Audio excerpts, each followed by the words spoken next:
پرانا فرنیچر اور یہ سادہ سا بیڈ روم، کیا آپ کو آرام اور آسائش پسند نہیں؟ اس میں ہر طرح کا آرام اور آسائش مجھے حاصل ہے۔ بیڈ ہوتا ہے سونے کے لیے، وہ مہیا ہے۔ کچھ کسی وقت علیحدگی میں بیٹھ کر لکھنا پڑھنا ہو تو یہ ٹیبل موجود ہے۔ یہ جو میرا جس پر آپ بیٹھے ہیں صوفہ، یہ بھی صوفہ کم بیڈ ہے۔ یہ کھل جاتا ہے اور رات کو میری اہلیہ کا بیڈ یہی ہوتا ہے۔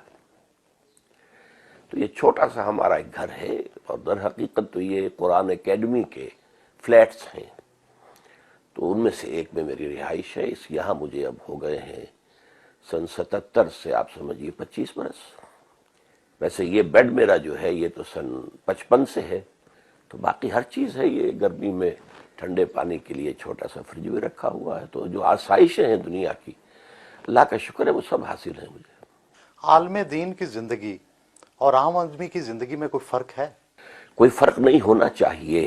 ایک وہ لوگ ہیں جو خود کاروبار کرتے ہیں، اگر اچھا کما رہے ہیں تو وہ اچھا کھائیں، اچھا پہنیں، اچھی جگہ رہیں، ان کا حق بن جاتا ہے۔ لیکن علماء دین کا معاملہ یہ ہے کہ ان کی تو خدمت جو ہے معاشرہ کرتا ہے۔ وہ صبح ہلکا پھلکا ناشتہ کرتے ہیں۔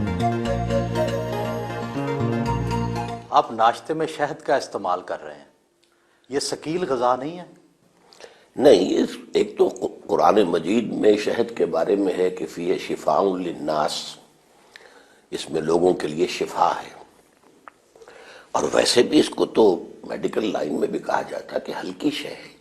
آپ پیشے کے اعتبار سے ڈاکٹر تھے، آپ نے ڈاکٹری چھوڑ دی، یہ تو پیشے کے ساتھ انصاف نہیں ہے۔ یہ بات ایک حد تک صحیح ہے آپ کی، لیکن صورت اصل میں یہ ہے، اچھی سے اچھی ایجوکیشن، میڈیکل ایجوکیشن حاصل کیے ہوئے لوگ ہمارے یہاں کثرت کے ساتھ موجود ہیں، اور مریضوں کے علاج کی ضرورت تو پوری ہو رہی ہے۔ لیکن یہ خلا ہے بہت بڑا کہ ہمارے ہاں تعلیم یافتہ، جو جدید تعلیم یافتہ لوگ ہیں، ان تک قرآن کی دعوت نہیں پہنچ رہی۔ ایک گیپ ہے درمیان میں، کمیونیکیشن گیپ ہے، کیونکہ ہمارے علماء کرام جو ہیں وہ اس آج کی سطح جو ہے ذہن کی اور فکر کی اور سائنٹیفک خاص طور پر معلومات کی، اس پر نہیں ہے۔ لیکن یہ کام اللہ تعالیٰ نے مجھے اس کی صلاحیت دی ہے، تو میں نے ہمہ وقت اپنے آپ کو اس کام کے لیے وقف کیا۔ گھر سے ملحقہ ادارے کے مختلف شعبہ جات کا معائنہ کیا۔ آپ کی تقاریر ویڈیو پر بھی موجود ہیں، جبکہ عام تاثر ہے کہ تصویر حرام ہے اسلام میں۔ اصل میں تصویر جو ہے قرآن مجید میں تو اس کی حرمت نہیں آئی ہے۔ حرمت جو آئی ہے وہ حدیث نبوی میں ہے، اور اس زمانے میں تصویر ہاتھ سے بنائی جاتی تھی، یا مجسمہ ہاتھ سے تراشا جاتا تھا، جس کو کہ حضور نے حرام قرار دیا۔ البتہ جب کیمرے کی ایجاد ہوئی تو ایک اختلاف ہو گیا۔ عالم عرب کے علماء کی اکثریت کی رائے یہ ہوئی کہ کیمرے پر اطلاق نہیں ہوتا اس کا، اس لیے کہ اس میں ہاتھ کا کوئی عمل نہیں ہے۔ اس اعتبار سے ہم نے اس کو ایکسٹینڈ کیا، اور یہ آڈیو ویژول جس قدر مؤثر بنتا ہے لوگوں کے لیے، تو ظاہر بات ہے کہ ہم وہ تاثیر چاہتے ہیں، دین کی دعوت کے اندر وہ تاثیر پیدا ہو جائے، تو ہم اسے استعمال کر رہے ہیں۔ شعبہ سمع و بصر میں گئے،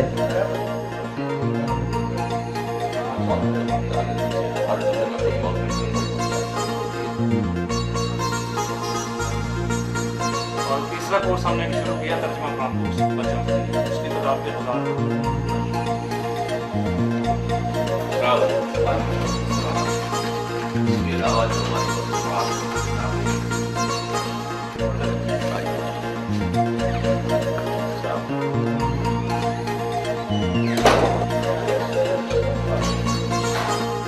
لائبریری کا دورہ کیا۔ کون سی کتب کا مطالعہ کرتے ہیں؟ اختلافی نقطہ نظر کی کتب بھی دیکھتے ہیں؟ بہت کم۔ میرے نزدیک الکتاب قرآن مجید ہے، اس لیے کہ انسان کی اصل ضرورت ہے ہدایت، اور کتاب ہدایت جو ہے صرف قرآن ہے، اس کے سوا کوئی کتاب نہیں۔ البتہ یہ کہ قرآن مجید ہی کی وضاحت پر مشتمل احادیث ہیں، ان کا بھی مطالعہ کرتا ہوں، اور خاص طور پر سیرت النبی صلی اللہ علیہ وسلم اور پھر خلفائے راشدین کے دور کی تاریخ جو ہے وہ میرا موضوع مطالعہ ہے۔ آپ نے عام علماء دین کے برعکس تحریر کی بجائے تقریر کو ذریعہ اظہار بنایا ہے، اس کی کیا وجہ ہے؟ اصل میں نے چونکہ اپنے کام کا آغاز کیا تھا درس قرآن سے، اسی کی بنیاد پر اپنے حلقے جو ہیں آرگنائز کیے، تو اس سے گویا کہ اللہ تعالیٰ نے میری زبان کو کھول دیا، خاص طور پر قرآن کے ساتھ، تو یہی چیز آگے بڑھی۔ اور بعد میں مجھے اس سے بڑی تسکین حاصل ہوئی کہ نبی اکرم صلی اللہ علیہ وسلم نے بھی کبھی کچھ لکھا نہیں، بلکہ آپ کا جو میڈیم تھا لوگوں سے رابطے کا اور دعوت کا، وہ اسپوکن ورڈ تھا۔ گویا کہ یہ دو ایمان کے لازمی تقاضے ہو گئے کہ ایک تو دل میں ایمان ہو، یقین والا ایمان، پرسنل کنوکشن کی شکل اختیار کر لے، صرف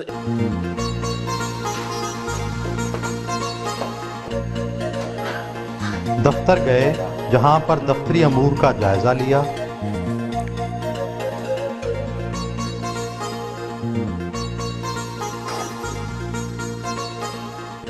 رسائل کا مطالعہ کیا، وہیں پر خط و کتابت بھی کی۔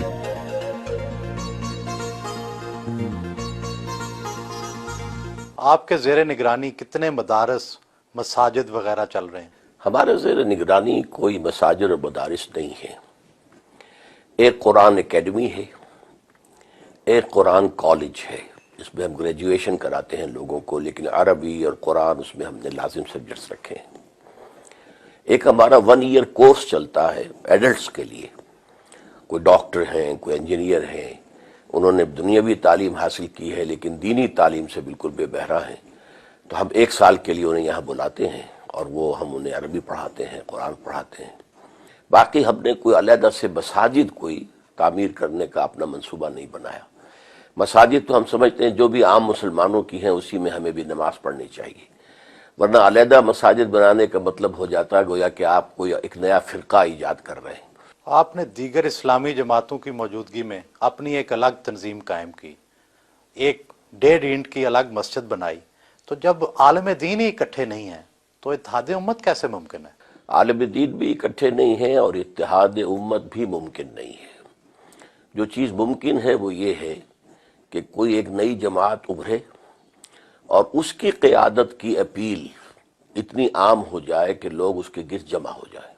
جب تک یہ ماڈل دنیا میں نہیں آتا کہ ہم کسی پوری دنیا کو بلا سکیں، آؤ come and see with your own eyes this is Islam, یہ ہم نے قائم کر دیا، آؤ دیکھو اس کی سیاست کیا ہے، اس کی معیشت کیا ہے، اس کی معاشرت کیا ہے، come and see for yourself, اس وقت تک امت مسلمہ کے حالات نہیں بدلیں گے۔ کیا آپ اپنے آپ کو انقلابی رہنما سمجھتے ہیں جس کے گرد سب لوگ اکٹھے ہو جائیں؟ میں اپنے آپ کو ایک انقلابی داعی سمجھتا ہوں۔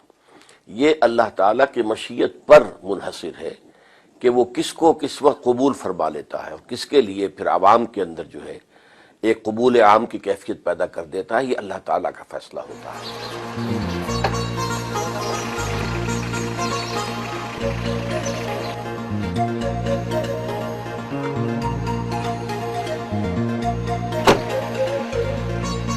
ایک اسلامی معاشرے میں مولوی کا کیا کردار ہونا چاہیے؟ اصل میں ہم نے اسلامی معاشرے میں مولوی کو ایک پروفیشن کی حیثیت دے دی ہے۔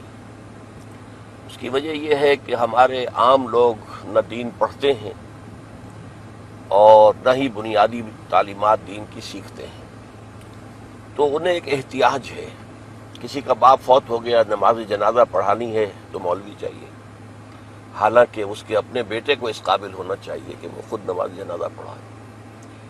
کسی بچی کا نکاح ہے، اب وہاں مولوی چاہیے، حالانکہ ہمارے ہاں کوئی مولوی پروفیشن اسلام میں نہیں ہے، کوئی پریسٹ ہوڈ نہیں ہے، کوئی پریسٹ کلاس نہیں ہے، کوئی برہمنزم نہیں ہے، کوئی پاپائیت نہیں ہے، تو ہر مسلمان کو اس قابل ہونا چاہیے کہ نماز میں امامت کرے۔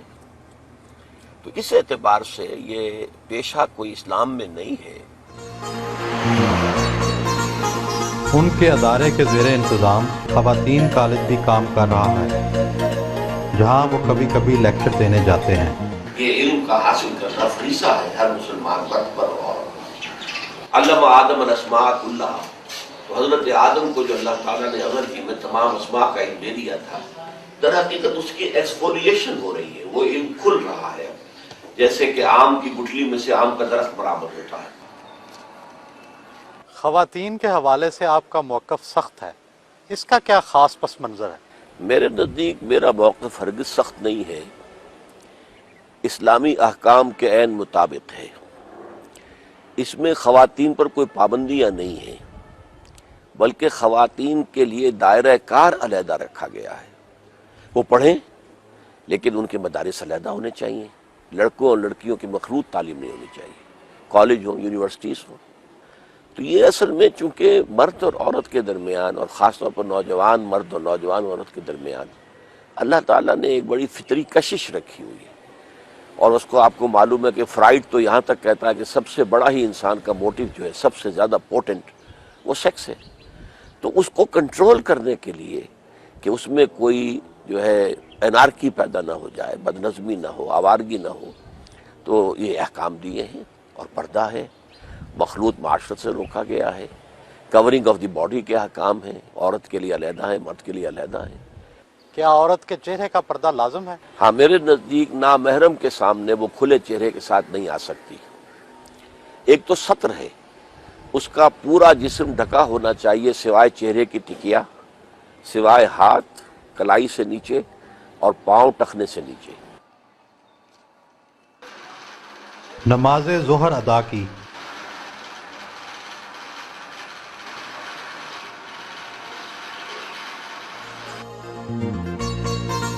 کالج کے ساتھ ہی ان کی بیٹی کا گھر واقع ہے. نواسے نواسیاں ان سے ملے.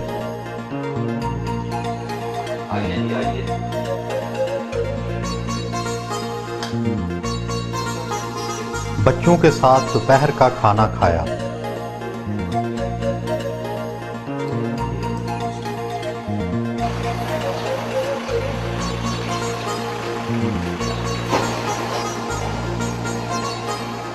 آپ کی شخصیت میں کافی سختی نظر آتی ہے. حصے لطافت کے حوالے سے آپ کی کیا دلچسپیاں ہیں؟ میں قرآن مجید کی قراءت کا عاشق ہوں، خاص طور پر شیخ محمود خلیل الحصری مرحوم، عبد الباسط عبد الصمد مرحوم. ان سے میں بچپن میں موسیقی کا بہت رسیہ تھا اور اچھا گا لیا کرتا تھا. آواز کے اندر ایک کیفیت تھی، اور مجھے خاص طور پر سہگل کے گانے انتہائی پسند ہیں. یعنی یوں سمجھیے کہ کوئی میلوں دور سے بھی سہگل کی آواز آ رہی ہو تو میرا جو اینٹینا ہے کان کا اس کو کیچ کر لیتا تھا. پھر میں نے رفتہ رفتہ پھر اپنی شعوری زندگی کا جب آغاز ہوا ہے تو اس کو سبسٹیچیوٹ کیا میں نے قرآن مجید کی تلاوت سے. ڈراموں اور اداکاری کے حوالے سے آپ کی کیا رائے ہے؟ ڈرامے دیکھتے ہیں؟ ڈرامے میں میرے نزدیک یہ جو انسان کردار اختیار کرتا ہے مصنوعی، ایک آپ کا اپنا کریکٹر ہے اور ایک کریکٹر آپ اپنے اوپر اوڑھتے ہیں، وہ مصنوعی کردار ہے آپ کا. میرے نزدیک اس کے نتیجے میں اس اداکار یا اداکارہ کی اپنی شخصیت ختم ہو جاتی ہے. تو انسانی شخصیت بڑی قیمتی شے ہے، اسے پرزرو ہونا چاہیے، ڈیولپ ہونا چاہیے. میرے نزدیک سینما یا ٹیلی ویژن کا اصل رول جو ہے وہ ہونا چاہیے واقعات کی عکاسی. کوئی واقعہ ہوا ہے اس کو آپ ڈاکومنٹریز کے ذریعے سے اور ایجوکیشن کے پرپزز کے لیے اس کو استعمال کیا جائے.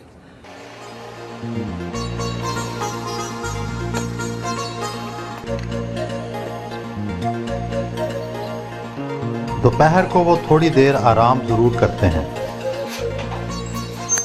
آپ کی تربیت مذہبی گھرانے میں ہوئی، کیا آپ گھٹن محسوس کرتے تھے؟ دین پر عمل کرنے میں تو کسی قسم کی گھٹن نہیں ہے، لیکن دین کے معاملے میں جو ایک شدت پسندی یا سختی ہے وہ کبھی بھی نہیں ڈاکٹر صاحب کی طرف سے رہی. انہوں نے کبھی بھی ہمیں اس معاملے میں سختی نہیں کی، بلکہ ایکسپیکٹ کیا ہے کہ ہم جس طرح انہوں نے باعمل زندگی گزاری ہے ہم کرتے ہیں. But the reason why I believe it is important that we hold firm to the course that we have set out. اپنی جماعت کے ارکان سے ملاقات کی اور تنظیمی امور پر صلاح مشورہ کیا. آپ کی قائم کردہ تنظیم اسلامی کے امیر آپ کے بیٹے اور اس کی ناظمہ آپ کی اہلیہ ہیں، کیا یہ اقربا پروی نہیں ہے؟ یہ اقربا پروری تو اس صورت میں ہوتی ہے اگر ان دو عہدوں کے ساتھ کوئی منفعتیں ہوتی، کوئی تنخواہیں ہوتی، کوئی اور اس طرح کی چیزیں ہوتی. صورت اصل میں یہ ہے کہ میری اہلیہ تو جب سے یہ قائم ہوا تھا حلقہ خواتین اس وقت سے ناظمان، اور صحیح ترین صورت یہی تھی کہ تنظیم اسلامی کے اندر خواتین کا حلقہ جو ہے اس کی ناظمہ جو ہے اگر اہل ہوں میری اہلیہ تو انہی کو ہونا چاہیے، تاکہ میرے ساتھ رابطہ ان کا کانٹیکٹ جو ہے وہ صحیح رہے۔ اور ظاہر بات ہے کہ ابھی تنظیم اسلامی کی جد و جہد کسی حکومت کے منانے کے تو آس پاس بھی نہیں ہے کہ کوئی لالچ نظر آتا ہو کہ اس طریقے سے حکومت کے اندر کوئی حصہ مل جائے گا۔ ابھی تو بڑی لمبی جد و جہد ہے اور اس میں قربانیاں ہی دینی ہیں، تو اس کے اعتبار سے اس کے اندر صرف سے کوئی حرج نہیں ہے کہ بیٹے کو نامزد کیا جائے۔ انہیں بچوں سے بہت پیار ہے، شام کو پوتی اور پوتے کے ساتھ وقت گزارتے ہیں۔ آپ کو اپنے والد کی کون سی خوبی پسند ہے اور کون سی خامی نظر آتی ہے؟ والد کی خوبی کا جہاں تک تعلق ہے تو جو وہ کہتے ہیں اس پر عمل کرتے ہیں، جو اکثر و بیشتر یہ چیز ہمارے معاشرے سے بالکل انقطاع ہو چکی۔ اور خامی کی حد تک تو میں یہ سمجھتا ہوں اسے بہرحال خوبی کا بھی کہا جا سکتا ہے کہ اگر کسی شخص کے بارے میں ان کے ذہن میں کوئی بات ہے تو پھر یہ کہ اسے برملا کہہ دینے میں انہیں کوئی جھجک نہیں ہوتی۔ کیا آپ اپنے والد کی قائم کردہ تنظیم میں کوئی تبدیلیاں لانا چاہیں گے؟ اصل میں جو تنظیم والد صاحب نے قائم کی ہے اس کا جو بنیاد ہے، اس کی جو اصل بیس ہے، وہ نبی اکرم صلی اللہ علیہ وسلم کا اسوہ مبارک ہے کہ جس طرح وہ عظیم انقلاب حضور نے برپا کیا تھا تو وہ کون کون سے مراحل تھے۔ تو جہاں تک اس دینی جد و جہد کا تعلق ہے یا وہ ریولیوشن کا تعلق ہے، اس میں تو میں نہیں سمجھتا کہ کوئی تبدیلی لائی جا سکتی ہے۔ مسجد میں با جماعت نماز عشاء ادا کی۔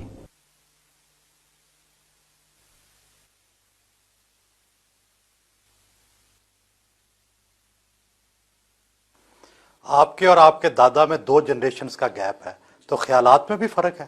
نہیں، خیالات میں اس طرح تو فرق نہیں ہے کہ کیونکہ ہم نے جو بھی حاصل کیا دینی حساب سے انہی سے حاصل کیا ہے، ان کے بچپن سے دروس اور کیسٹس وغیرہ سنتے رہے ہیں، تو خیالات میں تو قطعاً فرق نہیں ہے۔ آپ کے دادا مخلوط تعلیم کے خلاف ہیں، آپ ایک مخلوط تعلیم کے ادارے میں پڑھ رہے ہیں، یہ تو بڑا تضاد ہے۔ یہ تضاد اس طرح آپ کہہ سکتے ہیں کہ کمپیوٹر سائنس میری اپنی سلیکشن تھی، تو اس میں جو بہتر ترین ادارہ تھا وہ جس میں پڑھ رہا ہوں وہی ادارہ تھا، تو وہاں نسبتاً بہتر ہے ماحول۔ انہوں نے کو ایجوکیشن ہے تو صحیح، مگر انہوں نے الگ کرنے کی کوشش کی گئی ہے، کیمپس الگ ہے ان کا۔ آپ پہ ناراض نہیں ہوتے اس وجہ سے؟ کبھی بات نہیں ہوئی اس موضوع پہ۔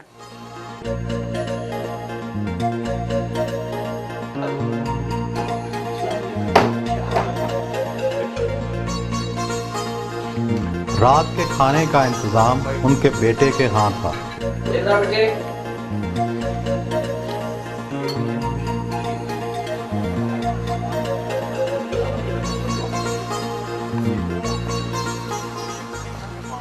ذاتی حوالے سے آپ کے ذرائع آمدن کیا ہے؟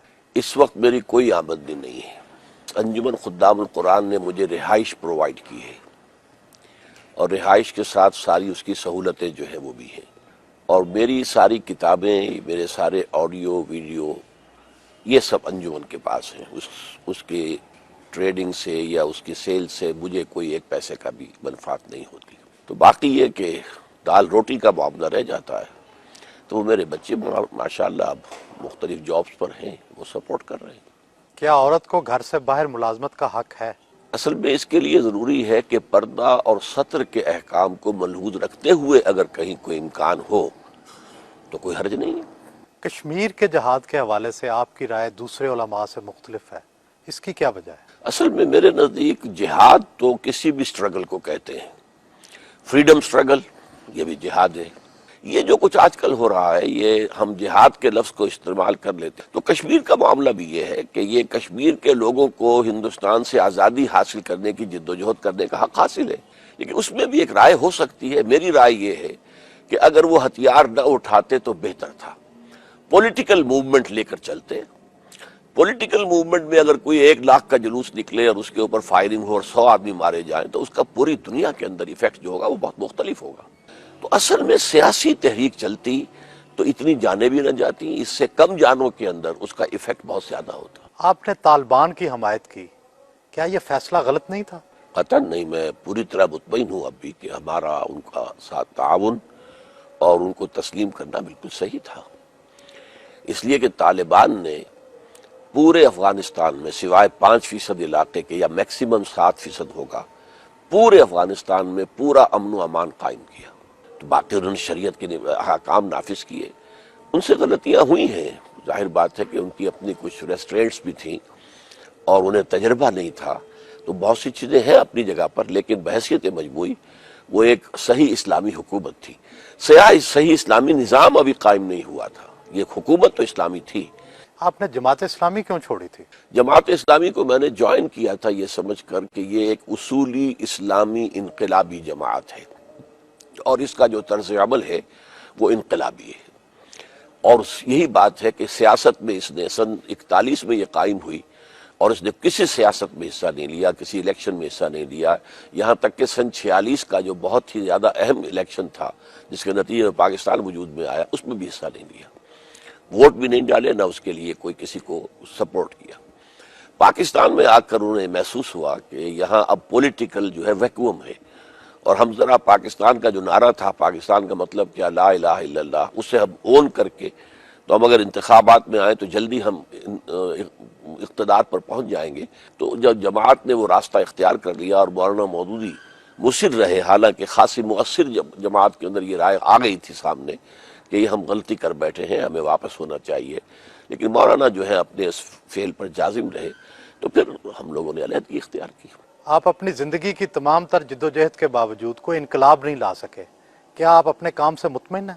میں اپنے کام سے بالکل مطمئن ہوں. انقلاب روز روز نہیں آیا کرتے. یوں سمجھیے کہ انبیاء کرام میں سے بھی صرف ایک شخصیت ہے حضور صلی اللہ علیہ وسلم کی جن کے دست مبارک سے ایک انقلاب برپا ہوا، اور یہ انقلاب ایک مرتبہ اور آنا ہے جس کی خبر دی ہے محمد الرسول اللہ صلی اللہ علیہ وسلم نے، اور وہ جب ہوگا تو پوری دنیا پر خلافت کا نظام قائم ہوگا. لیکن یہ انقلاب میرے نزدیک کئی نسلوں میں مکمل ہوگا. اب ان کے آرام کا وقت تھا جس پر ان سے اجازت تھی.